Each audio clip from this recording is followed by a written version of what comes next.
नहमदुहु व नुसल्ली व नुसल्लिमु अला रसूलिहिल करीम अम्मा बाद फ़अऊज़ु बिल्लाहि मिनश शैतानिर रजीम बिस्मिल्लाहिर रहमानिर रहीम।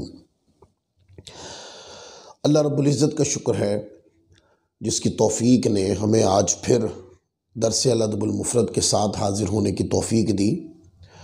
यह हमारा दर्स नंबर 25 होगा जो हम बाब नंबर 61 और हदीस नंबर 112 से शुरू कर रहे हैं। इस बाब को इमाम बुखारी रहमतुल्लाह अलैह ने बाबु ला यशबाउ दून जारिही, उसका बयान कि कोई आदमी अपने पड़ोसी को छोड़कर पेट भर के खाना ना खाए। कितनी प्यारी बात।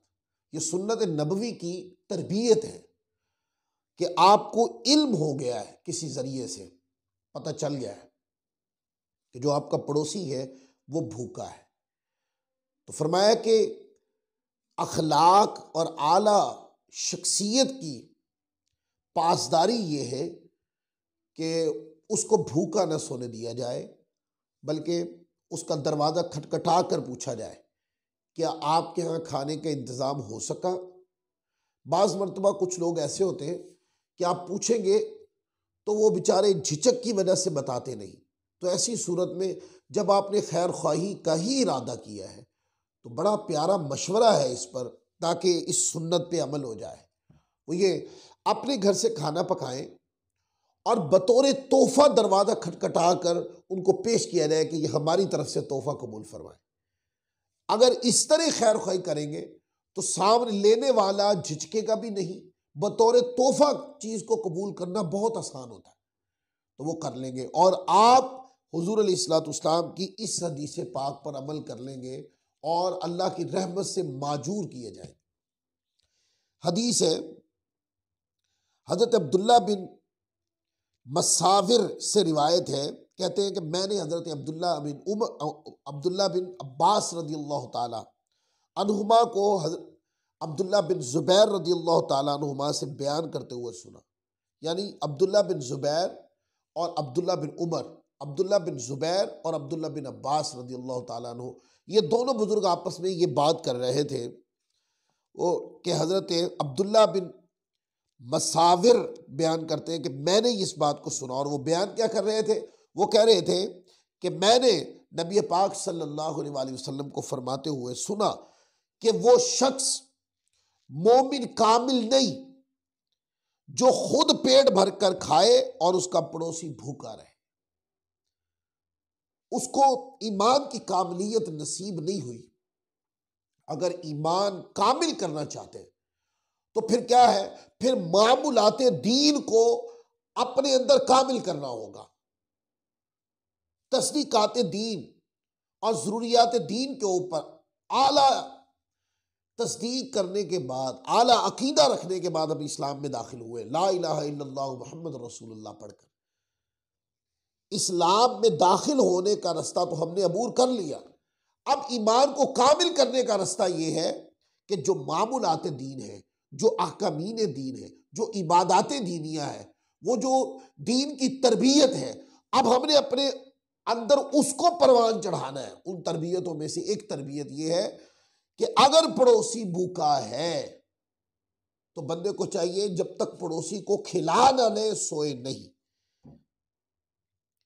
पर आका ने फरमाया कि वो मोमिन नहीं, यानी मोमिन कामिल नहीं, वो मेरे बताए हुए रास्ते के मुताबिक, मेरी बताई हुई तरबियत के मुताबिक उसने अमल नहीं बजा लाया कि जो खुद खाता है पर उसका पड़ोसी भूखा रहता है।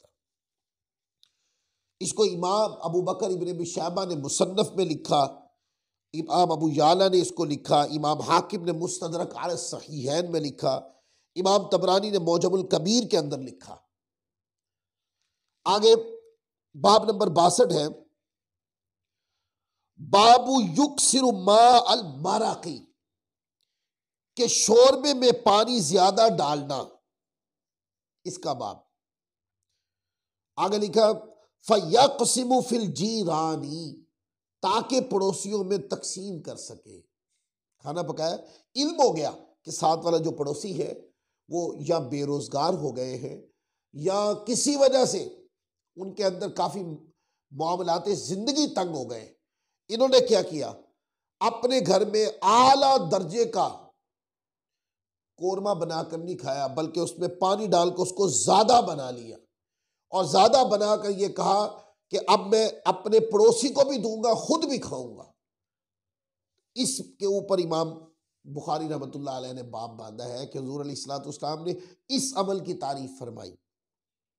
अब्दुल्ला बिन सामित हजरत अबू ज़र गफ़ारी रज़ियल्लाहु ताला अन्हु से रिवायत करते हैं, उन्होंने फरमाया कि मेरे खलील सल्लल्लाहु अलैहि वसल्लम ने मुझे 3 वसीयतें फरमाई कि मैं सुनूं और इताअत करूं अपने अमीर की, अगरचे वो नाक कटा हुआ गुलाम ही क्यों ना हो।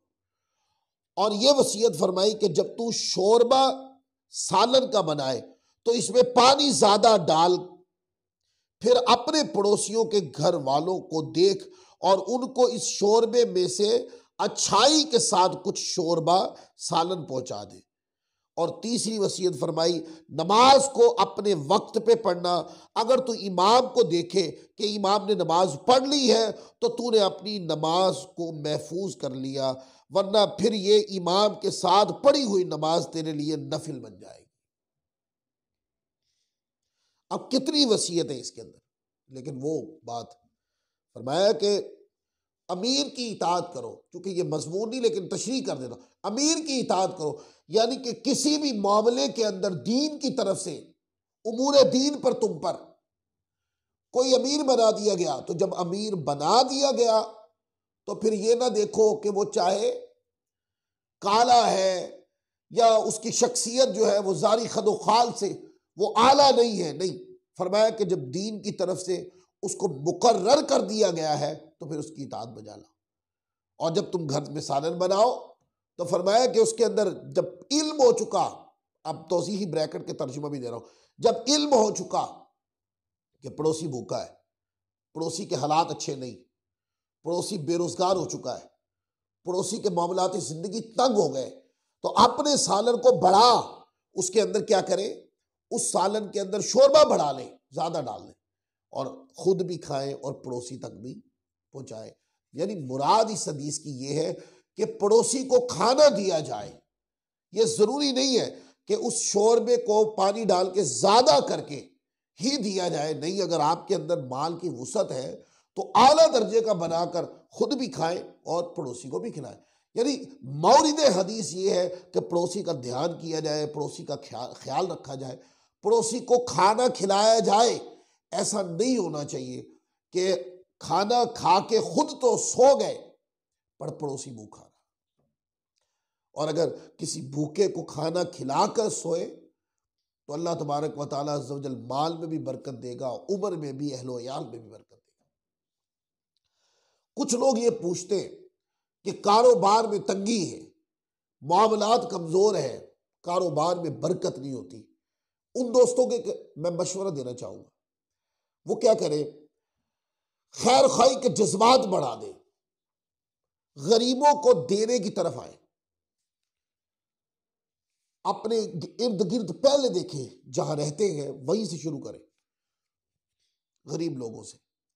ऐसे लोग जो बहुत तंग है वहां से शुरू करें और लोगों में बांटें, लोगों में तकसीम करें। और जिसको आप तकसीम करेंगे, जिसको आप देंगे, उसके दिल से निकलने वाली दुआएं आपकी तकदीर बदल के रखती। मैंने बुजुर्गों से सुना है, चाहते हो कि मोहताज ना हो तो मोहताजों को खिलाओ, अल्लाह तुम्हें कभी मोहताज नहीं होने देगा। चाहते हो कि हाथ ना फैलाना पड़े तो जो हाथ फैलाते हो उनको दो, अल्लाह ताला तुम्हें कभी किसी दूसरे के सामने हाथ नहीं फैलाने देगा। जब किसी को दो, मुतकब्बिराना अंदाज में नहीं। खैर खाई कभी भी मुतकब्बिराना अंदाज में नहीं होती। खैर खाई तो हमेशा नरमी से, हमेशा प्यार से, हमेशा मुस्कुरा के, खैर खाई करके, खैर खाई करने वाले के अंदर ऐसे जज्बात हो, खैर खाई करके साथ शुक्रिया भी अदा करें, आपका बहुत शुक्रिया। ये क्या है, जो अल्लाह की रजा के लिए खैर खाई करता है उसका अंदाज यही होता है, चेहरे पे तबस्सुम है, लहजे में नरमी है, और वो खैर खाई करके भी ये बताता है कि मैंने मैंने कुछ नहीं किया, ये तो अल्लाह तबारक व तआला का करम है कि अल्लाह ने तुम्हें रिस्क दिया। वो कोई भी बात अपनी तरफ मैं करके नहीं आने देता, बल्कि कहता है भाई अल्लाह ने रिस्क भेजा है, अल्लाह का खाना खाओ और अल्लाह का शुक्र अदा करो। तो फरमाया कि क्या करो, अगर तौफीक नहीं तो उस शोरबे को बढ़ा लो, पर खुद खाकर सो न जाओ, बल्कि खुद खाओ, पड़ोसी भूखा है तो उसको भी खिलाओ। फिर यही रिवायत हदीस नंबर 114 पर भी है। इस रिवायत को इमाम मुस्लिम ने लिखा, 3 मुकाम पर सही मुस्लिम में यह रिवायत है, 648 पर, 1837 पर, 2625 पर, सुनन अबी दाऊद में 431 के ऊपर भी ये रिवायत मौजूद है, हदीस नंबर 400। सुनन इब्न माजा में 2 मुकाम पर, 1256 पर, 2862 के ऊपर ये रिवायत मौजूद है। और इमाम अब्दुल्ला बिन मुबारक रज़ी अल्लाह ताला अन्हु उनकी किताबुल ज़ुहद में भी है। फिर आगे बाब नंबर 63 है, वो बाब नंबर 63 है बाबू खैरिल जीरानी, के अच्छे पड़ोसी का बयान। अच्छा पड़ोसी कैसा होता है? अब्दुल्ला बिन अम्र बिन आस, ये उबादिल्ला अरबा में से है रज़ी अल्लाह ताला अन्हुमा, रिवायत हुजूर कहते हैं रसूलुल्लाह सल्लल्लाहु अलैहि वसल्लम से रिवायत करते हैं कि आपने इरशाद फरमाया, अल्लाह ताला के हुजूर सबसे बेहतरीन साथी वो है जो अपने साथी के लिए बेहतरीन है, और बेहतरीन पड़ोसी अल्लाह ताला के हुजूर वो है जो अपने पड़ोसी के लिए बेहतरीन। साथी से मुराद दोस्त भी ले ले, साथी से मुराद मियाँ बीवी भी आपस में साथी होते, बहन भाई भी आपस में साथी होते, दोस्त भी आपस में साथी होते, एक क्लास में पढ़ने वाले 2 स्टूडेंट्स जो होते हैं वो भी आपस में साथी होते। और फरमाया कि साथी अच्छा वो है जो अपने साथी के साथ अच्छा है। अब साथी के साथ अच्छा बंदा तब तक हो नहीं सकता जब तक बंदा आला दर्जे की खैर खाई ना करे, आला दर्जे के अखलाक से पेश ना आए, अपने किरदार को सुथरा और म्यारी बनाकर पेश ना आए, तब तक बंदा बेहतरीन नहीं बन सकता। और फिर कहा पड़ोसी कौन? फरमाया अल्लाह के हुजूर बेहतरीन वो पड़ोसी है जो अपने पड़ोसी के साथ बेहतरीन है, यानी वो पड़ोसियों के खैर खाई करता है, उसने अखलाक से बात करता है, पड़ोसियों के साथ मुस्कुरा के बात करता है, पड़ोसियों की खुशी गमी का ख्याल रखता है, अपनी तबीयत से पड़ोसियों को असियत नहीं देता, कभी पड़ोसियों को नजरअंदाज नहीं करता, जैसे अपनी औलाद से पेश आता है ऐसे पड़ोसियों से भी, मोहल्लेदारों से भी पेश आता है। इस रिवायत को इमाम तिरमिज़ी हदीस नंबर 1944 के ऊपर मिला है। फिर इस रिवायत को मुस्नद अहमद बिन हम्बल में और कई सही इब्न हिब्बान जैसी किताबों में भी है। आगे बाब नंबर 64 है, और नेक पड़ोसी का बयान। हजरत नाफे बिन अब्दुल हारिस रिवायत करते हैं, हुजूर अलैहि सलाम ने इरशाद फरमाया, मुसलमान आदमी की ये सआदतमंदी है कि उसका घर वसी हो और उसका पड़ोसी नेक हो और उसकी सवारी उम्दा हो। यानी ये मुसलमान की सआदतमंदी है, सवारी अच्छी है जो लोगों से गुजरती है, तो एक शरीफ आदमी और एक मुहज्जब आदमी जो है ना वो अपनी सवारी को साफ सुथरा रखता है, अच्छा रखता है। इससे मुराद वो लोग नहीं जो सवारियां लेते हैं और मुतकब्बिराना तरीक से लोगों से गुजरते हैं ताकि उनकी सवारी का, उनकी शख्सियत और उनकी सवारी समेत उनका तकब्बुर लोगों पे जाहिर हो। नहीं, तकब्बुर तो पसंद ही नहीं है ना। उम्दा सवारी का माना यह है ऐसी सवारी जो आपको सुकून देती है, ऐसी सवारी जिस पर बैठकर बंदा मुहज्जब लगता है, ऐसी सवारी। और फिर कहा घर वसी हो, क्योंकि जब घर वसी होता है उसमें जरूरियात सब हो जाती है और तंगी जो होती है वो बहुत सारी तकलीफों का बाइस बनती है। इस वजह से कहा घर वसी हो। अब घर की वसअत के कई माना है, वो तमाम माना हक है जो आइमा ने किताबों में लिखे, लेकिन एक सादा माना मैंने आपके सामने रखा। और तीसरा फरमाया कि उसका पड़ोसी नेक हो। नेक पड़ोसी की हुजूर ने तारीफ फरमाई, लिहाजा पड़ोसी को नेकी करना है, पड़ोसी का काम खैर खाई करना है, पड़ोसी का काम अच्छे अखलाक से बात करना है, पड़ोसी का काम अपने पड़ोसी को अजियत देने से बचाना है। पड़ोसी का काम शख्सियत की भी हिफाजत करना है कि मेरे पड़ोसी की शख्सियत पर मेरी वजह से कोई गर्द नहीं पड़नी चाहिए। कितनी प्यारी हदीस है। इसको इमाम अबू बकर इब्न अबी शैबा ने अपने मुसन्नफ में और दीगर आइम्मा ने इसको रिवायत किया। आज हम देखते हैं जो तरबियत हदीस पाक के अंदर है कि एक पड़ोसी को कैसा होना चाहिए, अब हम देखते हैं इसमें बहुत कमी है, बहुत कमी। गरीब का घर साथ है और क्या है जनाब, आप दूसरा पड़ोसी अमीर है, उसके घर में बहुत सहूलतें, घर में सहूलतों की भरमार है, पर साथ वाले यतीम को वो नहीं पूछते। क्यों? जिसके पास पैसा आ जाए वो गरीब को नहीं पूछता। वो ये समझता है कि मेरे पास पैसा है, और तौहीन समझता है गरीब लोगों के साथ बात करना, गरीब लोगों के साथ खैर खाई करना, गरीब लोगों के साथ बैठना। वो कहता नहीं ये मेरा स्टेटस नहीं है, मैं बड़े लोगों में उठता बैठता हूं। जिस दिन मौत आएगी सारा स्टेटस जो है ना वो पानी की तरह बह जाएगा। उस दिन एक बेजान लाश की तरह जमीन के ऊपर पट खा के मौत चली जाएगी। और जिनके साथ स्टेटस बराबर करते रहते हैं वो आपके जनाजे तक में नहीं आएंगे। और गरीब बंदा जिसके साथ बंदा खैर खाई करे, वो क्या करता है, जिसके साथ आप खैर खाई करेंगे वो 1000 दुआएं भी देगा। वो बहुत सारी जगह मुश्किलों में आपके लिए आसानी का बाइस बनेगा कि यार इसने मेरे साथ खैर खाई की थी। अपनी जिंदगी में तकब्बुर के रिश्ते ना बढ़ाए, बल्कि अपनी जिंदगी के अंदर खैर खाई की बुनियाद पर रिश्ते बढ़ाए, अच्छे अखलाक के तनाजुर में रिश्तेदारी बढ़ाए, अच्छे किरदार के तनाजुर में रिश्तेदारी बढ़ाए। यही है जिंदगी की कामयाबी। बाब नंबर 65, हदीस नंबर 117। हजरत अबू हुरैरा रज़ियल्लाहु ताला अन्हु रिवायत करते हैं, फरमाते हैं कि हुज़ूर अलैहिस्सलाम की दुआओं में से है ये दुआ। और वो क्या दुआ है? आका फरमाते, ए अल्लाह, मैं बुरे पड़ोसी से और दारे आखिरत में तेरी पनाह मांगता हूं, क्योंकि दुनिया का पड़ोसी तो मुंतकिल हो जाएगा। अब आखिरत का पड़ोसी बुरा पड़ोसी है ना, आखिरत में बुरा पड़ोसी कौन सा होगा? अब ये मफाही की हदीस है जिसमें तरबियत उम्मत है, तरगीब उम्मत है। तो मफाही की हदीस जो होती है जिसमें तफहीम की गई होती है और मसाइल उम्मत को सिखाने के लिए होते हैं, हुज़ूर अलैहिस्सलाम दुआ फरमाया करते हैं। क्योंकि दुनिया का पड़ोसी तो मुंतकिल हो जाएगा, ये तो मर के आखिरत में जाएगा।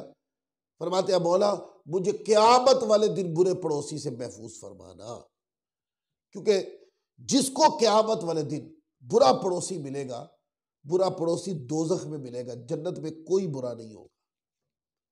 तो ये दुआ मांगा कर, ए मौला मुझे दुनिया और आखिरत में अच्छा पड़ोसी अता फरमाना, मुझे नेक लोगों की संगत, मुझे अल्लाह के अंबिया की संगत, इमामुल अंबिया की संगत अता फरमाना। ये दुआ मांगा कर। फिर आगे हदीस नंबर 118, हज़रत अबू बरदा, हज़रत अबू मूसा आशरी रज़ियल्लाहु ताला अन्हुमा रिवायत करते हैं, उन्होंने फरमाया कि आका अलैहिस्सलाम ने इरशाद फरमाया, उस वक़्त तक क़यामत कायम नहीं होगी जब तक कि कोई शख्स अपने पड़ोसी और अपने भाई और अपने वालिद को कत्ल नहीं कर देता। यानी जब ये कुछ रूनुमा हो जाए तो समझे कि क़यामत अब ज़्यादा दूर नहीं है। यानी ये कुर्ब क़यामत की बातें, आज ये सब कुछ हो रहा। पड़ोसी का कत्ल, पड़ोसी की चोरी, पड़ोसी के घर में डाका, पड़ोसी की इज्जत पे हाथ साफ करना, बाप का कत्ल करना, सके बहन भाइयों के साथ बद रवैया रखना, सके बहन भाइयों को कत्ल कर देना। फरमाया कि क़यामत तब तक नहीं आएगी जब तक ये उमूर ना आए, और जब ये उमूर होने लगे तो फिर समझना कि उसके बाद अब क़यामत ही आएगी, फिर क़यामत का इंतजार करना। यानी ये क़यामत की अलामात सुगरा में से है कि जब भाई भाई को कत्ल करे, जब बेटा बाप को कत्ल करे, जब लोग अपने ही पड़ोसी की इज्जत पे हाथ साफ करने लगे। क्या आज पड़ोसियों के घर में उनके अहले पर्दा के ऊपर गंदी नजर से लोग नहीं देखते? मोमिनियत तो ये है अपने माल की हिफाजत भी करो और अपने पड़ोसी के माल की भी हिफाजत करो। पड़ोसी का माल सिर्फ उसके पैसा थोड़ी है, उसके घर की इज्जत भी उसका माल है, उसकी हिफाजत भी पड़ोसी के जिम्मे। घर में बाप है, उसकी इज्जत भी बंदे के जिम्मे। लेकिन आज मीडिया को देखें, बेटा बाप को कत्ल कर रहा है, भाई भाई को कत्ल कर रहा है, लोग पड़ोसियों को कत्ल करते हैं ताकि उनका माल उचक रहे। रात की तन्हाई में किया गुनाह क़यामत वाले दिन बड़ा महंगा पड़ेगा। इसलिए अपनी तबीयत के अंदर अल्लाह का खौफ रखें और वजूद के अवारिज़ ज़ाहिरा के अंदर ये जो हम काम करते हैं, ये जो हम अवामिल करते हैं, इसके अंदर वो दीन मतीन की तरबियत जो है, अखलाकी तरबियत, किरदार की तरबियत, अतवार की तरबियत, वो नुमाइंदगी करनी चाहिए आपकी तबीयत की। वो तालीमात वाज़े नजर आनी चाहिए आपके किरदार के अंदर। हुस्न अखलाक, हुस्न किरदार, हुस्न गुफ्तार, ये है तुर्रा इम्तियाज शख्सियत का। अगर कोई बंदा कहे मैं किसी को कत्ल करके कुछ पा लूंगा ना, कत्ल करने के बाद सब कुछ खो बैठेंगे। दुनिया तो खो ही बैठेंगे ना, आखिरत भी गई। कत्ल किया, पकड़े गए, अब जेल में सड़ेंगे, फांसी चढ़ेंगे और क़यामत वाले दिन इस गुनाह की बदौलत उठा के दोज़ख में डाला जाए। लिहाजा अपनी जिंदगी को दीन के आला उमूर के मुताबिक गुजारने की कोशिश करें। इंशाअल्लाह अगले दर्स के साथ फिर हाजिर होंगे। अल्लाह ताला हम सबको अमल की तौफीक अता फरमाए। वमा अलैना इल्लल बलागुल मुबीन।